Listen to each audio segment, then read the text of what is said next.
Hey guys, welcome to this edition of Trish Standley TV. This show is titled Living Life Softly, and it's made especially for my ladies out there. We have the wonderful Nicolle Dixon on, who is a podcaster, and that is the topic of her whole show. So you guys don't want to miss this, so you can get a snippet of what you can expect on her show. So stay tuned.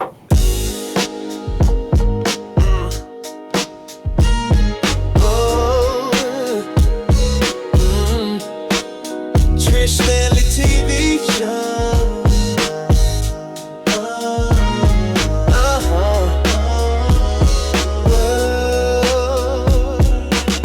Hey guys, welcome to Trish Standley TV. I have some amazing guests lined up for you on today. Beautiful inside as well as out. We have the wonderful, beautiful Nicolle Dixon. We're going to talk more about her here in a second, but we also have my co-host, Nicolle Speaks. You hung out with me previously on another show and co-hosted, but just briefly share who you are, where you come from, and what we're going to talk about today. Hi, I am Nicolle Speaks, and I am excited to be here with Trish again. And I am the owner and founder of House of Chic Couture Boutique. And basically, it's more than just fashion. We're from faith and everything in between, where we talk about lifestyle, health, love, we just got off menopause and stuff like that. And just how to make light of life now that, we're all going through some type of changes. So I'm on the principle of you are fearfully and wonderfully made. And that's Psalms 139:14. And that's where my foundation comes from, that I am giving self-love, soft life too. And I'm so glad to meet you. We talk about a little more. Yes. And I love the topic of your podcast. And your podcast is called Soft Life Secrets. And not only are you a podcaster, but you're also an entrepreneur. And just share a little bit, if you will, Nicolle, on who you are, but actually what caused you to, I think you said you're celebrating a year in being a podcaster. What brought you here? A divorce. Okay. Living a soft life. I just realized after my second divorce, I wanted to live unapologetically me. Yes. Be who I am, not who society say I am. And I just wanted to be free and just live in peace. Yeah. A lot of people talk about the energy around you. And so I start meditating and just learning who I was. I had to sit back and reflect and know what made me happy. And I had to choose me first. There's this thing now, we go through different phases as society, and we're in the soft girl era. Soft girl era. We hear that a lot. Yes. We hear it a lot. Yes. What does that, define that in your terms? What does that mean? Living a soft life for me means living in peace, pleasure, and with purpose, unapologetically. Okay.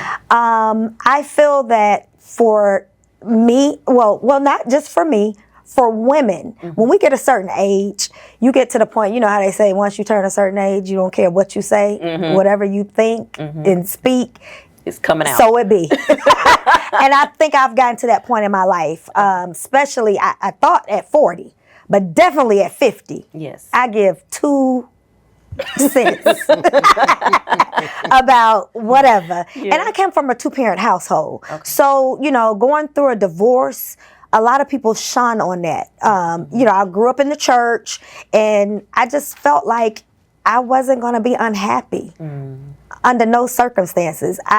You hear people saying that, oh, you're supposed to stick it out. And you do, and you pray, but God also tell you don't be no fool. Right. So when I realized that I was unhappy, I chose happiness over society, what they thought I should be. And so at the beginning of your marriage, and who were you at the beginning of your marriage, and who were you at the end of your marriage? Describe the difference between those two women. Okay, at the beginning of my marriage, I think I was who I thought I was supposed to be. Meaning, we look at the Huxtables, we look at, we grew up watching The Perfect Family. So I thought that I was supposed to be this submissive wife and do anything and everything to support, my man. I totally lost myself, my self-worth. And it got into a point where, and I can't say, my first marriage I was young. Yeah. It shouldn't have happened. Okay. I got married because society said, well, you're at this age, now it's time for you to get married. And everybody else was getting married and proposed to, so I was like, oh, I guess it's time. For me. He was a great guy, probably at this stage, but not then for me. Okay. And like I say, our issues weren't our issues. It was really family. Okay. And so getting married at a young age, you not having a voice, you kind of listen to everybody around you when they're not in your household. Yeah. So I think family destroyed that first marriage. My second marriage, it was by choice. But it was by the wrong choice too. And not to negate, great when it was great. Yeah. But when it wasn't, it wasn't. And that's when I realized I refused to live unhappily, in a situation. And so you were, of course, stronger now much stronger. on the hindsight, but going in, it was as if you felt like you had to be pliable to fit what you felt he needed. I did. Okay, so the second marriage, it was by choice. So I felt like, oh, I'm a woman now. I know what I want. I know what I need to do to survive this marriage. Right. And so I went in thinking that, oh, I can be the perfect wife and this and that. But what I discovered during that marriage, I went through not physical abuse, but verbal abuse. Okay. And so, and it was a lot of times, I didn't realize who I was marrying. It looked good on the outside, and it was one of them situations where when it was good, it was good. But when it wasn't good, it wasn't. And he had a gambling issue. Okay.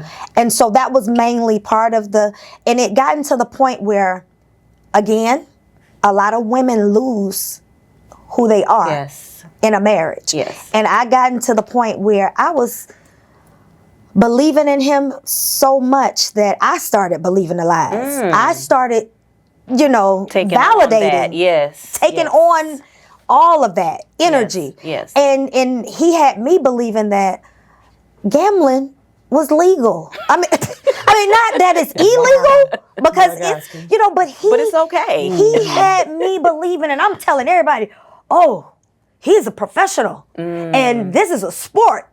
Because you got to be smart to play poker. Okay. And so he had me feeling like I was very dumb with 2 degrees. Yes. I mean, and it to the point where I started studying how to play poker. Because I felt like, well, it's for smart people. Why I don't know how to play? I know how to play spades. Right. I know how to play Connect Four, and Uno. Why I don't know how to play poker? So I started studying and trying to, figure it out. And I was like, he was traveling around the world to these tournaments and all of this stuff. So I thought it was amazing. Yeah. But it was to the point where I was brainwashed so bad that I started defending when people was coming to me saying, oh, I think he got an issue. I was defending it. Like, you don't know my husband. You don't say this. I lost myself. Yeah. And during some of the, when I would bring it to his attention, the verbal abuse was what made me, pipe that was down. The counter to you questioning him. And you mentioned the verbal abuse. Verbal abuse to me it's not worse than physical abuse, but it's very sneaky. It sneaks up on you. Very demeaning, but it's like they don't just start out with it. It's a slow burn, I guess I want to say. A slow burn. And you have to look and be like, wait a minute. What did he just say? Right. Carry me? Right. That's how it starts out. But you've had experience with being in abusive relationships. Share what you would if you Well, will. it's similar. It goes from in stages, just like you almost have the 7 stages of grief. Right. You go in stages of where they try you, and they just do it in increments. I was with my children's father for almost 20 years. Never married the man, but I was like, okay, I got these kids by him and stuff. But through the course of that time, it started out with the subtlety, and then it was the mental games were being played, and then the verbal started, and then the verbal went from just I'm always going to be narcissistic to you and things of that nature. So, but once you got ready to the point where I was like, I'm tired, I'm ready to go, then it got physical because now you're trying to make me stay. So. Getting to the physical part was where I never thought it would go. I knew kind of what was going on. Like I said again, a couple degrees and everything stuff, but you still ain't, street smart. It's just like you be like, where your common sense? I'm here for these kids, and that was the worst thing that I could have ever done to stay alone just for my children, because I lost myself. And then by the time that the first little shove went, and then the punch hit. Now this time, I'm thinking I'm Joe Frazier because I got to fight back, because now I'm trying to, survive to be here for my children, So it crept up in there. I never would have thought it would have gotten to the physical part, but then elements trickled in because then the gambling, the weed, hanging out with the wrong people. You decide to quit your job because your girl making a lot of money and stuff like that, owning a business and stuff like that. Right. Dude, you still got to work too. Right. You know what I'm saying? So, but you taking it all out, and then when she's ready to go, now you want to try to belittle her, command her presence, take away her physical, Dude, we're not going to do this. Yeah. But you have to get to a point when you're sick and tired. And then you just have to say, listen, baby, this is not going to work because somebody going to die and it's not going to be me, And I talked to my mom and dad, and I told my dad was the biggest one because, he was PK kid of that. So, it was like, I want you to be, if you're not going to marry him, at least try to stay with the man. Daddy, we can't stay with the man no more because now he's doing this. And so then it's like, okay, dad is like, okay, enough is enough. You come on back home, So I went on back home and I moved away from that, but it traumatized me for a long time because I didn't realize how shielded I became because I didn't want nobody else to put them stages back on me again because at this point my trust is gone. Right. So then now I had for the last my baby is 26, for the last 26 years now, I have been solo and I've been trying to have my own soft life, traumatic free, But that's it. And even after something like that, living like whether it's verbal, mental, physical, whatever it is, just naturally you sort of, what's the word I want to use? You not numb. I guess numb. You can you numb out. You can. And you become calloused. Yes. That's the word. That's the word I'm looking for.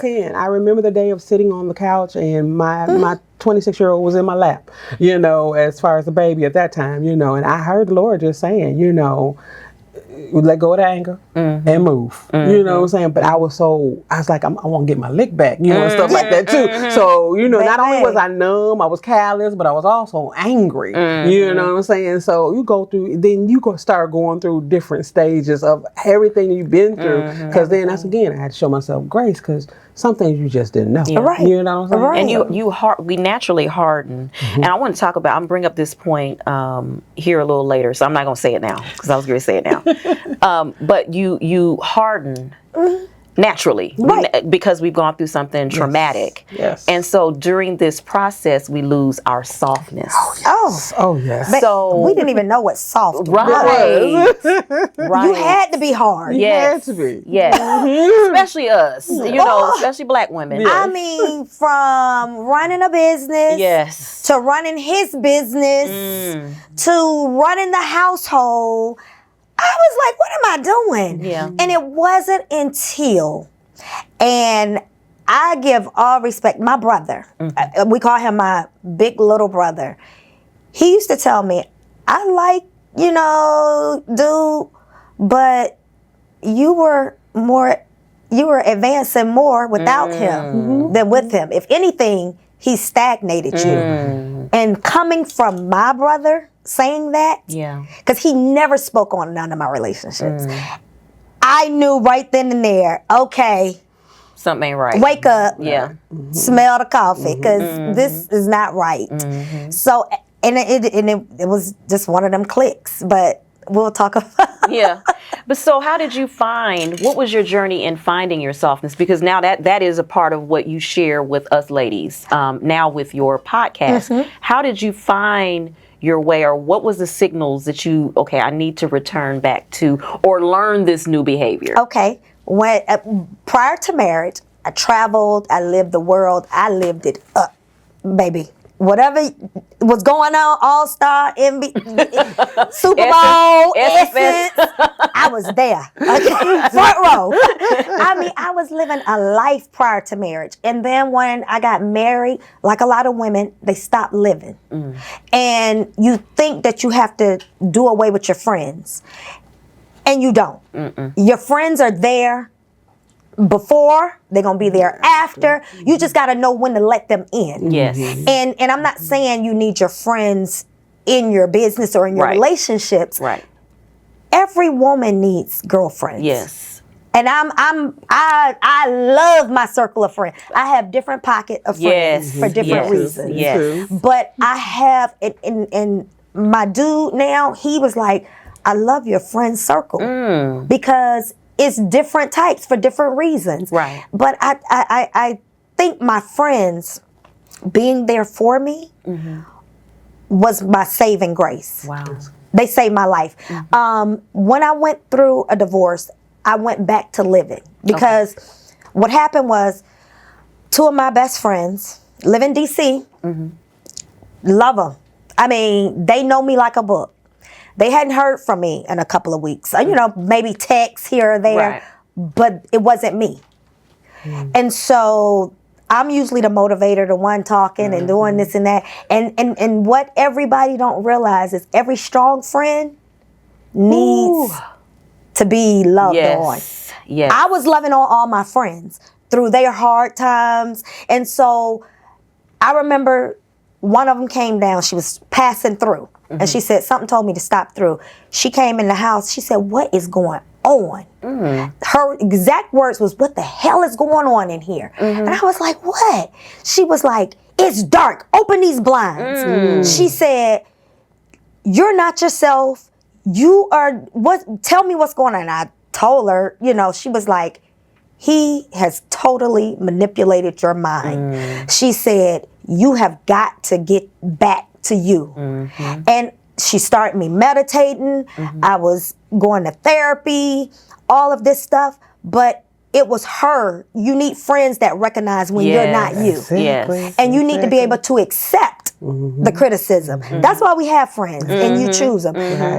I'm one, and my friends say, I am a complete, total butthole because I don't have no filter. I'm going to tell it to you and then tell you I love you. It may hurt your feelings. You may cry and I'm going to come over there and hug you. But I have to be honest with you. If I'm your real friend, I have to be honest with you. My mom always told me be honest no matter what. I'm going to be honest with you and tell you, you may not like it, but we can agree to disagree. It was my friends that came down. When that one came down, she called the other ones like, you need to get down here.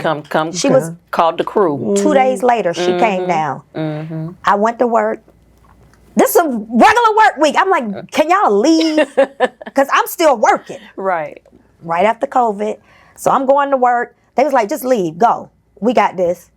They don't hire a cleaning service to come in. They clean the house from top to bottom. I come in and I'm trying to make it back junky. Do you know why? Because that's how he had gotten me to live. That's how I thought I was supposed to live. They was like, this isn't you. This isn't how you live. Your house is dark. It's very dark in here. When you walked through that door, you should have saw your spirit. It seemed like your energy just went. So for them coming down here saved my life. They made me realize who I was and got my mojo back, because I felt like I was unworthy. I started feeling embarrassed. This is my second marriage that's about to fail. And it was like, what is going on? I thought it was me. And they kept saying, no, he's manipulated you. Ain't nothing right about him traveling the world, gambling, and you paying all these bills. Right. That's right. It's nothing right with that. Right. But in my mind, I'm being the supportive wife. I got it. We're going to be millionaires because he going to be on ESPN, the World Poker Tour champ. You see what I'm saying? Oh, the delusional. Yes! I was delusional. I was delusional. But their friends snapped you out of it. They snapped and you me know, out. I say this a lot on my show, and I'm going to say it again. I have a problem with women who say they don't do women. Because that is an inner thing. That is an inner That's thing. That's a problem. That's a problem. A you problem. That's a you It problem. is. That's right Exactly. there. Because the support of having, like you said, you have, even if you know, and I give you this, you may not know how to pick Your friends. your friends. Right. Because some people have a problem picking That's right. spouses That's and right. mates. Because they don't know how to be a friend. Yes. You got to know how to be a Yes. friend Yes. to choose a friend. That's true. Yes. That's true. That's true. That right there. And so you're right. Now I am 0 for 2 as far as picking spouses. But I think the third one, it's gonna be the one. It's in. We in there.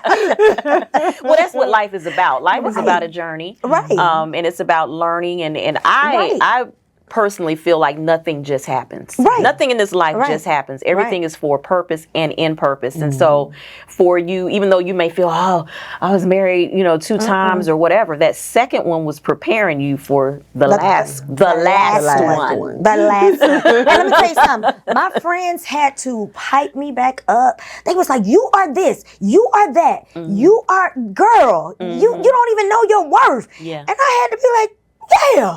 You just need those cheerleaders Yes. sometimes. Yes. Yes. And that's exactly what I needed. But it was to the point, like I said, and I've told them, and my one friend who flew down came second, she just cried. She said, I am so sorry. I should have paid more attention. She said, I just thought you were the strong one. You were out of our group, Right. sister circle. She said, I thought you was the strong one. Yeah. You always helped us. And she felt bad that she wasn't there to pay attention to know what I was going wrong. through. Because I don't talk about my Right. issues. And it's not her, it wasn't her fault. I'm the Because strong right, I'm the strong friend. right, I can't talk to them right, because I'm helping them. right. So it wasn't until, There's come a time that you have to take your cape off. You're right. And if you're not around the right people, they'll continuously keep patting you on that cape. Right. And I'm glad that you had mentioned that, and about having the right circle of people around you, because eventually, when time went on, I started then attracting the right people. You're right. My circle at that particular time weren't that Was supportive. raggedy. That's a good word for it. Right. Right. They weren't consistent. Right. They was waiting for me. Oh, she'll be all right. She's gonna come back. Then she'll feed us. She'll do this. She'll clothe us. All that type of stuff. And I was just like, but what about me? What about you? And so that's why even with the time of being away from him, I decided even that.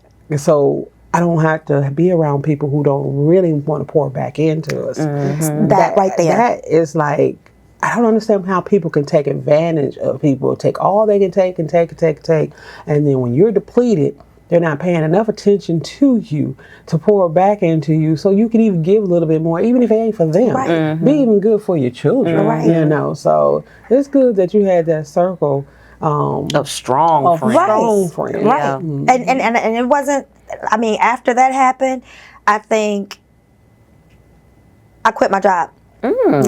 That's when I realized, because they put back in me going to therapy, they put back in me to let me know who I really was. I went to work on April 1st, and said, I'm giving my 30-day notice. Wow. Everybody at the job thought it was a joke because it was April. They was like, she ain't going nowhere. She been here 15 years.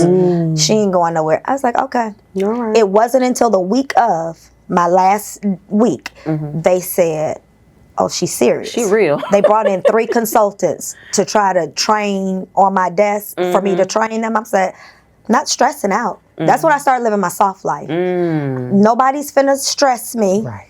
I'm not finna, you're not getting my anxiety level Right. up. I haven't had blood pressure issues up until now, and I'm not finna start. So I just started living my life. Traveling, me and my girls, we do a girls trip every year, maybe 2. But I was just traveling, and my nephew came to me, and he was like, Auntie, you live a very soft life. I said, what is that?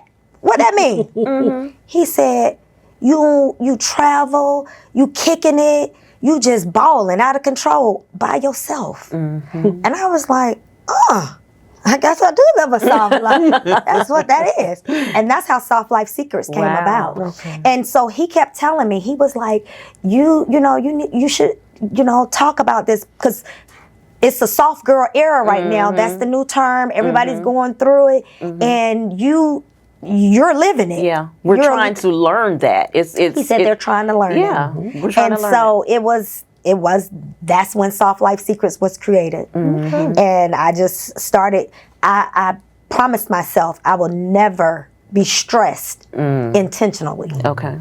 And so that is, and I like that as a explanation of what soft life means. Is I'm stress-free. Stress-free? Stress-free. I Living had an stress-free accident yesterday. A car accident? Yeah, accident. Oh, well, not quite. It was my fault. I kind of like hit the pole, like side swipe. But guess what? Everybody else was upset outside more than I was. Right. I'm not finna stress about that. That's why we have insurance. Yes. So it that I pay and I never used. So we're saying it's stress, because life is stress, but we're learning in the soft life how to deal with that stress, how to manage it. Yes. That's all it is about. I have an uncle that's 101 years old, and he lives a very soft life. Half of the year he's in DC, the other half of the year he's in Arizona. Wow. He has a glass of wine every day and 1 cocktail every day. His wine at lunch and a cocktail at dinner. Every day. Wow. That's his ritual. Wow. He gets up in the morning, work out, and that's it. And he's still walking with no cane, driving. Now, I'd be kind of scared. That's how I want to be, right? I'll be scared with the car driving, right? But Props to you. he's still driving. Yes. And very conscious. Very. That's awesome. I love it. That's awesome. And one of the things that you speak on your show is the importance of being intentional. I love that. Share, expound on that. And Jay, you're very intentional, so I definitely want your feedback on that. I mean, you just got to be intentional about what you want. If it's a soft life you want, be intentional about it. If it's a life that you want to live stress-free, be intentional. I'm intentional about it. When I sideswiped that pole yesterday at Chick-fil-A, it was totally my fault, but the Chick-fil-A workers was like, I'm like, girl, what you looking like that for? I didn't even get out the car and look at it. I drove home, actually dropped my mama off, drove home, and still didn't look at it until I got home. That is so wild. Okay. I told my dude, I said, I kind of had a little accident. He said, well, what happened? He was so excited. Not me. I wasn't excited. I said, oh, it was just a little nothing. A little side swipe. He said, did they hit and run?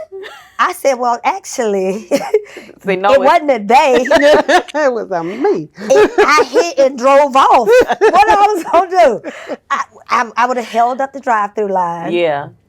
But why? Yeah. Now I'm stressing the people out behind me because they hungry. Right. They want their food. Yeah. Why?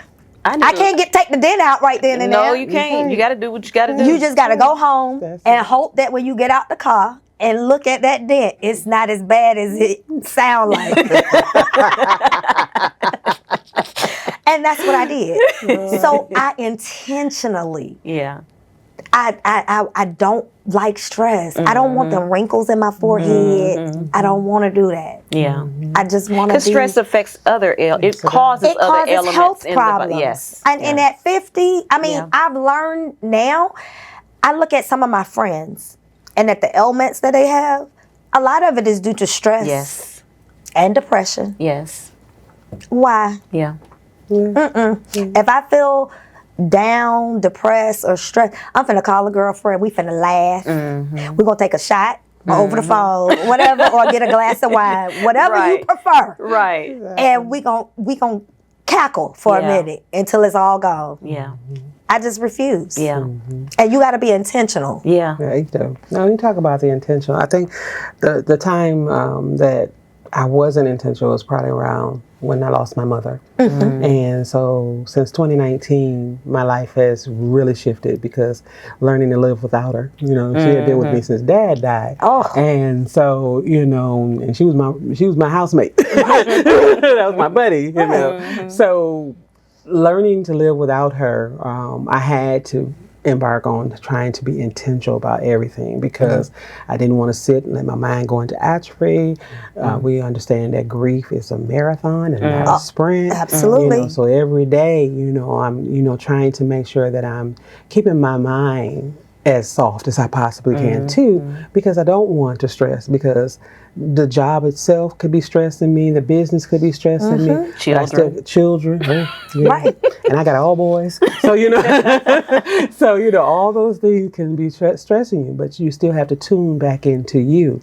And again, you know, just with being in the relationship that I was in, I lost myself. And for several months after Mommy died, I kind of lost myself. yourself. Because it was, you know, here it is now, my whole life is shifting again. You know, and not knowing how to live without a parent, because we're not taught, even though we may hear little things here and there, but you're really not taught how to live without them. And, you know, and so that was a big adjustment for me. So now again, how do I pick up the pieces, find out who I am, learn me again, love me again, all those different things. That was my biggest cheerleader. Yeah. So now, where are my other cheerleaders gonna be now? You know, having that support system there. So intentional for me is just finding my way around those curves. You know, and I'm kind of like your grandfather. You know, a certain time of day I'm doing something, certain time of night I'm doing something, because I'm trying to be intentional about it. You know, setting a new tone for myself, because, you know, once you get yourself stress related, things will come up. I'm currently on this little monitoring thing right now about my health and stuff. So it's like, I want to be intentional to make sure that nobody tell me, well, you got to start taking this, you got to start taking that. The devil is a lie.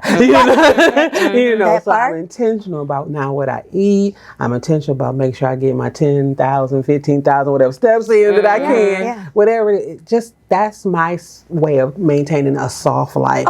Because I see how things will come at me to derail me, to make me hard, to make me, you know, angry, operating the masculinity, you know, things of that nature. I don't want to do that anymore. You know what I'm saying? I want to, you know, we got dialed up to get on the show and stuff like that. I want to do that every day. I like being pretty every day. You can be strong. You can be strong and still be feminine. Yes. Exactly. And that's what we got to realize. You know, a lot of women think because they're the boss, they just got to be the boss all the time. Be the boss all the time. Right. We were talking earlier, I think I was talking to Carlotta offset, and I was talking about my mother's ability to be able to, my mother will tell you off up one side and down the other, and her tone will be just like mine is. And I didn't get that. I wish I had gotten that from her. I got my daddy's side. I got my daddy's side too. That is to me, that is the most classiest form of us that we can operate in. To be able to cuss and not cuss. With a straight face. And smile. And things have been on us for so long as women, period, but especially black women in this country.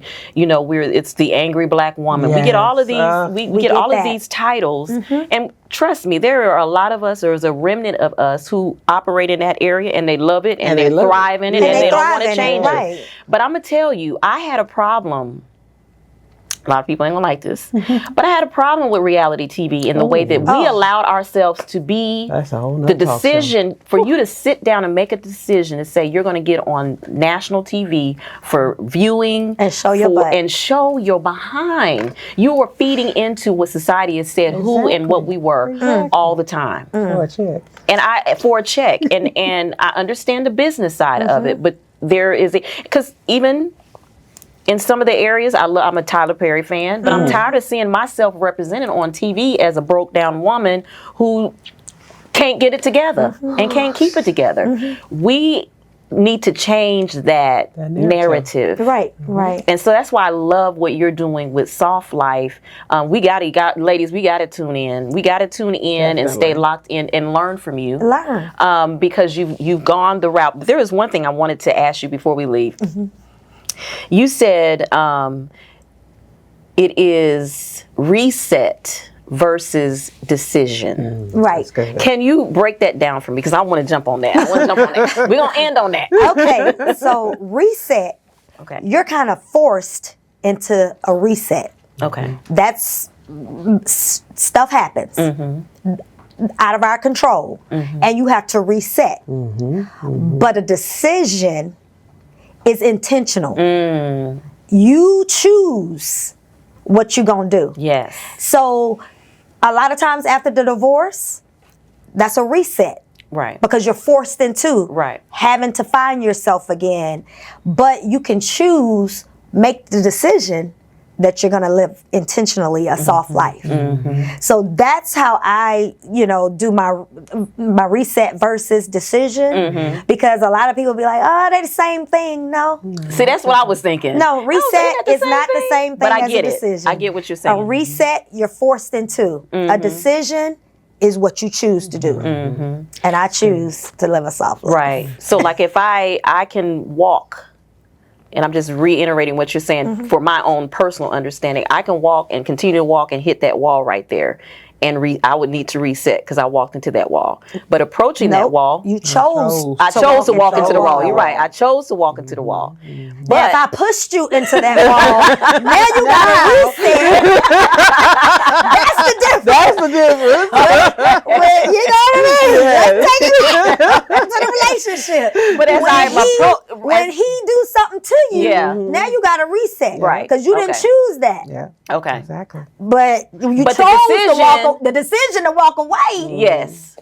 That's okay. For a better life. That was clarity for me because I'm like I thought reset and decision was kind of sort of the same, but it is. I see the way you broke it down. I truly, honestly get it. So for my life, I'm saying my decisions will lead and guide me, not my resets. Absolutely. Yes. And like you said, like with death, with your mother, I similarly went through a situation with my father 2 years ago. But I am a daddy's girl, and everybody that know me know that I'm a daddy's girl, and I'm still grieving. Nobody can put time on grief. No. But my dad played an instrumental part in my life to let me really know how I should be living as far as a soft life. I look at how my mom lived. She's always been the example of a soft life, but that term wasn't out there. Right. So the way my dad treated my mom and how he brought me up to be treated as by men, that's a soft life totally. And so that's why your brother said what he said to you. Yeah. He's like, and so that's why I say a lot of women, you have men in your life that will show you what a soft life looks like, or show you what you deserve. Yes. Just tap into it. And I think we ought to also live in reality as well. And like I think you said at the beginning where we watched the Huxtables and we watched all that stuff on TV, and times have changed. I'm going to stop feeding into the lies because our men are staying with their families and raising their children. It isn't like it used to be in the 80s.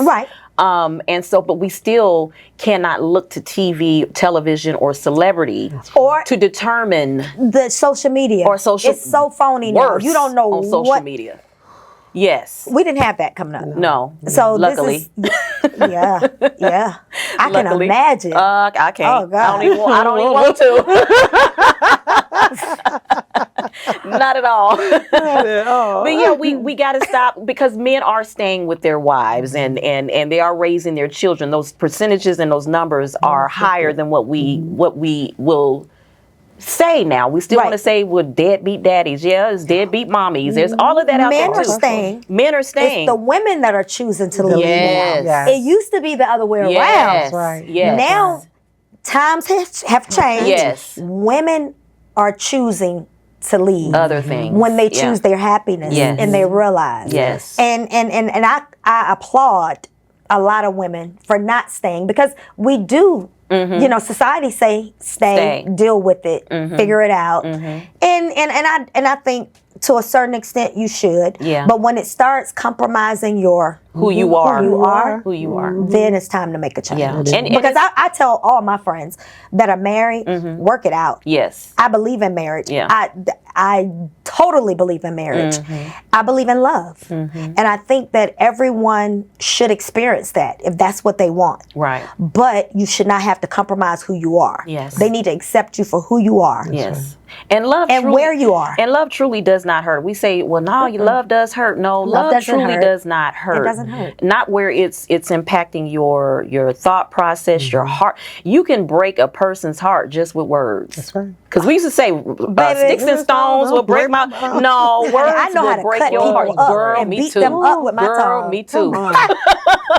Lord. I will slice and then we'll come back after and was like, woo, girl. and dice, and then get in the car and be like, Lord, forgive me. Right. Now I'm heavy on your part. It's so ugly in there. I have done that on many times. Yes. Show up my butt and Yes. then get in the car and be like, Lord, I just was acting totally Yes. ugly. Yes. Forgive me. Yes. But hey, It hurts. It hurts, but it should not. but it didn't at the time. No. It felt good. Yes. Well, I'm told saying, them. I mean, love. Love is not intended to Well, you hurt. know, a person who doesn't know how to love themselves. That's That part. And that's where it starts. That's That where part. it is. And that's where it starts. That part. Remember, I told you I had to love me again. Yes, I had to yes. get back loving me. Yes. When you love yourself, Yes. you're not going to accept anything less. Anything less. And that's where we need to get. When I see sisters, and even in the gym, I go to the gym 5 days a week, and it's you'll be surprised. There's women in there like, I just can't love yourself. Yeah. Our gym owner, she do 2-piece Tuesdays, meaning you wear your 2-piece outfit no matter know what that's right. size you Girl. are. Oh my. No matter what size That's you my are, motto. you wear your 2-piece. And guess what? Because when you see it, Yes. you're going to work on it. Yes. And so I just applaud her for doing that, because I look at even the bigger women wearing their 2-piece and they be so excited. Their confidence level is different. The workout is different. Right. But she encourages that, because when you love yourself, you're going to You got to love you first. everybody else going to love you. Right. Gotcha. But see, I don't know if that was some part of me or not, but I always have wore, no matter my size, wore a bikini at the beach. And it's because I'm like, it wasn't They gonna because, get all I'm this. confident. They gonna get it all wasn't this. that. I wish it's like that now. But it was like, if I got to sit and look at y'all gonna look at me. I love it. But I love it. It starts with that. That's confidence. I love it. Yeah. I That's love confidence. it. Yeah. And knowing your self-worth. Yeah. I Yeah. love it. I love this talk. We gotta definitely come back so we can Yes, continue definitely. talking about the importance of being. And I really love. It's two things I thank God for, and that if I had to do it all over again, I would want to come back on this earth and revisit those areas. Number one, being a woman. Oh. And number two, being a beautiful black woman. Yes. I wouldn't trade it for the world. Right. And so I thank God that He created me with those two entities, but I also love that being a lady means I can be soft. I don't have to know all the answers. I don't have to, with my husband, I've been married for we just made 26 years last week. And the thing that I love about my husband is I'm very strong and very calendared and scheduled and all of that. But when I get home, I can Be a woman. Yes. Because you know he got your back. Yes. Yes. Girl. And so I just love being a woman. I love being soft, and so I love the message that you're putting out, because there is. And I was going to say this earlier, and I said, well, no, I'll save it till later. We have had at least a decade and a half of our young ladies and our girls thriving to be ratchet. Mm-hmm. So we have a decade and a half of young ladies and women who don't know how to be soft. They don't know what it means to be ladylike. And they don't know how to tap into their femininity. They don't know how to tap into it. So we're needed. It's our responsibility, our age group. Right. It's our responsibility to iron that and work that out. Right. Exactly. So I thank you so much for what you're doing. Thank you. Yeah, Thank you. definitely. And I tap into, like I said, I can go gutter and I can go political and I can be classy. Which one you want today? Right. And that's the beauty of being a black woman, because we can be ghetto. We can go to the ball game and be boyish, but then we can also be the Diane Carroll and the Diana Ross. Right. I love it. I love it. So thank you. We done ran out of time. We're still talking. But I want to thank you so much for coming and hanging out with me. Thank you for having guys. me. We will be right back. Trish Standley TV Show. I'd like to thank you guys for hanging out with us today on Trish Standley TV. My wonderful guest, of course, thank her, Nicolle Speaks. Make sure you go check her out. She is hilarious, but she's real. She's so real. So make sure you check her out on social media. And I also definitely want to thank my guest, none other than Miracle Dixon. And by all means, let's all go over to her podcast and check her out and support her and learn how to be soft. Like I said on the show, we've got a decade and a half work to do to fix what we created. And so we want to fix that. We want our girls to know that they're soft, they're beautiful, just the way they are. So thank you guys for hanging out. But you know, I have the quote for the day. Check this out. When we're soft, they say we're weak. When we're selective, they call us cold. When we show up in luxury, they say we're trying to be white. No, we are just remembering who we are. It isn't about being classy, it's more about being free. Ladies, let's go out there and learn how to be free in our softness. Thank you guys for tuning in, and as I always sign off, love is in love unless you give it away. Give some love away today. This is the place where the everyday one